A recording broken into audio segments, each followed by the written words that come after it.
Hi everyone, it's Danny. So today we're going to discuss about how to get the best possible blooms out of our orchids.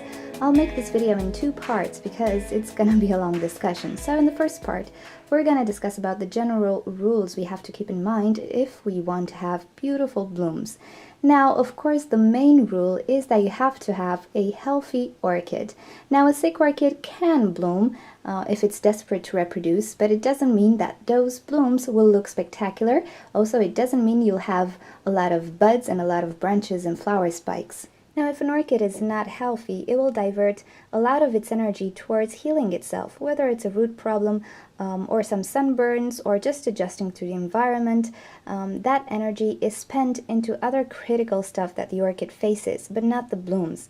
Now, if you have an unhealthy orchid, you can have some pretty washed out colors or even a lesser bud count. But if your orchid is healthy, then it means it has enough energy to divert into flower production, and thus the flowers will look absolutely gorgeous just because the orchid had enough energy to put into them and to make them look as great as it can.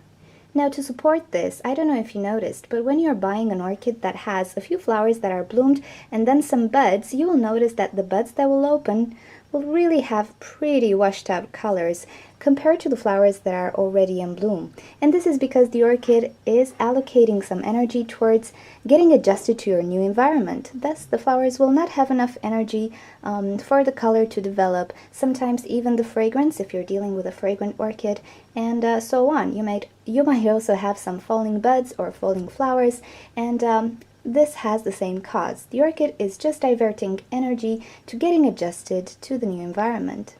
Also, you can now see on a corner of the screen an orchid that I purchased at a discount. Now, it's not really looking that great, but it did bloom. But as you can see, it only put out 3 little flowers. So if your orchid is sick, it might bloom, but you will definitely not get the full potential of your orchid. Now let's talk about some other factors that influence an orchid's blooms, and these are the basic stuff: water, fertilizer, temperature, and light. Of course, different orchids have different needs, and I'll cover each specific variety or species in the next part of this video. But as a general rule, as long as orchids have adequate light to their needs, adequate water and moisture to their needs, and adequate temperatures, they should be fine. Now, regarding the fertilizer, I would like to discuss a little bit more about fertilizer. Now, it's super important to fertilize properly your orchids because this is actually their food. If you're only using tap water, all they will get will be some calcium, maybe some magnesium, just a few elements in your tap water. If you're using rainwater, then that's even worse if you don't fertilize, because rainwater is like distilled water. It doesn't really contain any minerals. Now, this is the brand I'm using, and I'm very happy with it. Maybe the brand is not that important, but the contents really are, so I'm just going to show you the label. As you can see, these fertilizers are quite different. One of them is made specifically to enhance blooms, and the other one is made specifically to enhance growth. What I do is I use this one when the orchid is in its growing mode. It doesn't produce flowers, but it produces pseudobulbs or foliage or roots. And I use this one when I see the first signs of a flower spike or buds appearing. In the case of Phalaenopsis, when September hits and I know it's about time for them to spike, I switch to this one and I continue to use it until the flowers are fully open. Now, there's another very important thing that I like about this fertilizer. As you can see, the nitrogen source is actually a nitrate.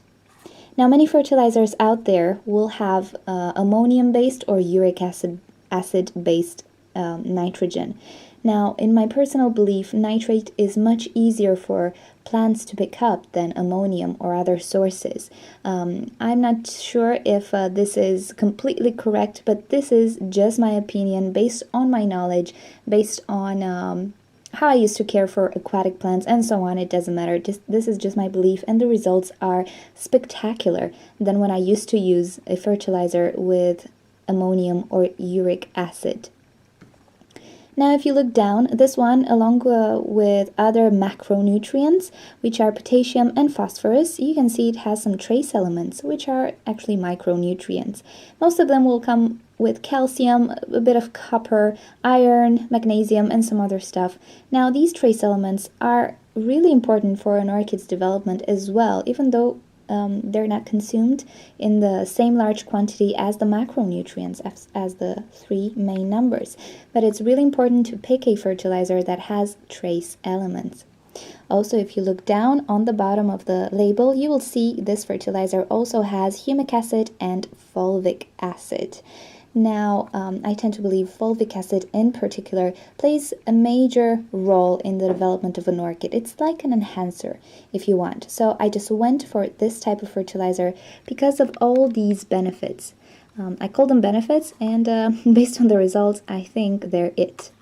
Now, I fertilize every 2 weeks with half of the amount. Maybe in the winter time I can reduce the dosage if I'm just too lazy to fertilize. But in the summertime, every 2 weeks with half the dosage recommended by the label. Of course, you can find your own rhythm. This one just works for me. Okay, so this is about it on fertilizer. It doesn't really matter the brand, just look for the things that I told you. In my personal opinion, they do work much better than, I don't know, a no-name fertilizer, which has a lot of uric acid. But again, you can try out. But if you find something like this, go for it, give it a try, and let me know what you think actually, because I'm very, very content with the results. I just started using this year, actually. The previous years I didn't use it, and yeah, I love the results. Okay, so this is about it on the general aspect on what to keep in mind when you want to have beautiful blooms. In the next part of my video, I'm gonna take each variety and tell you a few tricks, or actually the exact stuff that makes them tick in order to have beautiful and many flowers on your orchids. Okay guys, thank you for watching. Stay tuned for part 2, and I'll see you next time. Bye bye.